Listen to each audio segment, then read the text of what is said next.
Bonjour tout le monde, aujourd'hui nous sommes jeudi 19 mars. Donc hier nous étions mercredi et demain nous serons vendredi.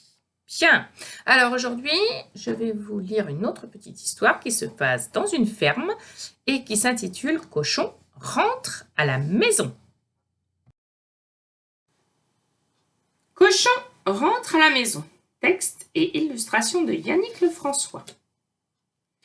Ce matin, comme tous les matins, Frida la fermière laisse son cochon batifoler dans la forêt quelques instants. Rien de plus fortifiant qu'un bon bol de glands et de châtaignes pour commencer la journée. La récréation est terminée. Dépêche-toi de rentrer, je dois aller nourrir les poules. Mais le cochon, la bouche pleine, fait la sourde oreille. Frida, qui ne supporte pas la contrariété, va trouver du renfort auprès du meilleur ami de l'homme. « Réveille-toi, Médor, va croquer les fesses dodues de ce cochon têtu. Il n'est hélas pas aussi obéissant que toi. » Mais le docile molosse se fiche pas mal de sa réputation. Il soulève péniblement une paupière et marmonne. « Pourquoi veux-tu que j'aille le mordre ? Il ne m'a rien fait. En plus, cela risque de me donner chaud. Et un chien chaud, ce n'est bon qu'avec de la moutarde. » La bonne fermière, qui ne supporte pas qu'on lui désobéisse, s'en va trouver le bâton.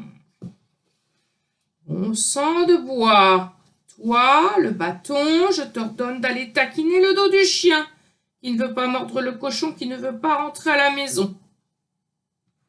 Servir de matraque réveille mon trac. Et puis ce chien ne m'a rien fait. Je suis bâton de berger, moi, et non bâton de fessée. » Frida, outrée par tant de rigidité, se dit que le bâton pliera devant la menace du feu.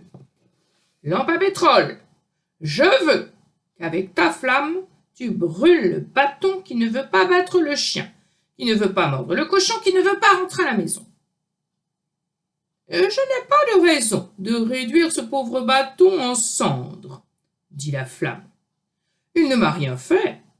D'ailleurs, je ne me consume que pour éclairer cette grange. » La matrone fulmine. « Ils se sont donné le mot pour me retarder aujourd'hui. »« Toi, le sot, je sais que tu es plus intelligent que tu en as l'air. Va donc éteindre avec ton eau la flamme qui ne veut pas brûler le bâton, qui ne veut pas battre le chien, qui ne veut pas mordre le cochon, qui ne veut pas rentrer à la maison. »« Je n'ai pas de raison d'éteindre cette flamme, » s'écrie le récipient plein de contenance. « Elle ne m'a rien fait. Et puis, je ne suis pas si sot. Moins je m'approche du feu, et mieux je me porte. » La fermière, excédée par ces débordements, s'en va au pré. Cette fois, la coupe est pleine. Eh, la Mirabelle, bois l'eau de ce seau qui ne veut pas éteindre la flamme, qui ne veut pas brûler le bâton, qui ne veut pas battre le chien, qui ne veut pas mordre le cochon, qui ne veut pas rentrer à la maison.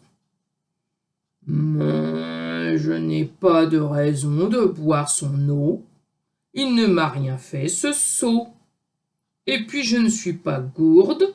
Je ne veux pas que ma panse déborde. »« À ta guise, » dit la fermière, courroucée par l'entêtement de la bête à cornes. « Holà, boucher ! Transforme-moi cette ruminante en beefsteak bien tendre. Figure-toi qu'elle ne veut pas boire l'eau du seau, qui ne veut pas éteindre la flamme, qui ne veut pas brûler le bâton, qui ne veut pas battre le chien, qui ne veut pas mordre le cochon, qui ne veut pas rentrer à la maison. » Cette vache m'a l'air aussi vieille que toi, fermière. Si tu veux des steaks durs comme de la semelle, adresse-toi au cordonnier.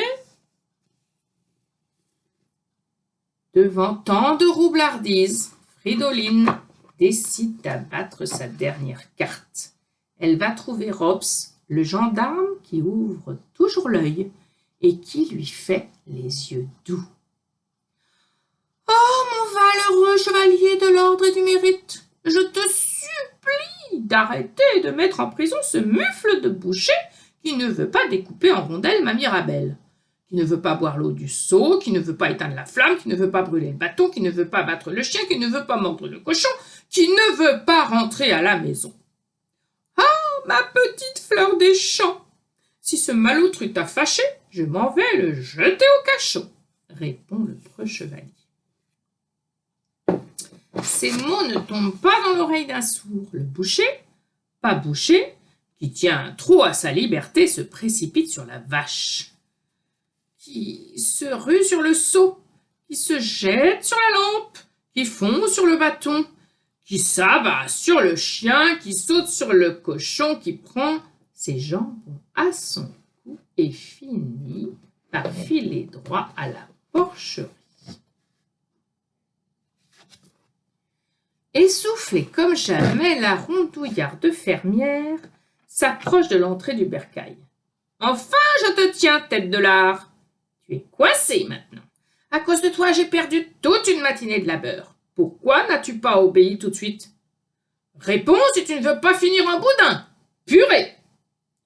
Le cochon redresse le groin et déclare: « Je serais rentré tout de suite si seulement tu m'avais dit « s'il te plaît ». Ce n'est tout de même pas compliqué de demander les choses poliment. Nom d'un steak haché. Tu ne me l'as pas dit non plus, fermière, dit le boucher estomaqué. Bon sang de bois, pareil pour moi, renchérit le bâton. Oh, j'en rougis pour toi, Frida, déclare la flamme. Accablée par toutes ces remarques, notre pauvre fermière reprend son travail là où elle l'avait laissé et promet qu'à partir de ce jour, elle n'oubliera plus jamais de dire « s'il te plaît » et « merci ».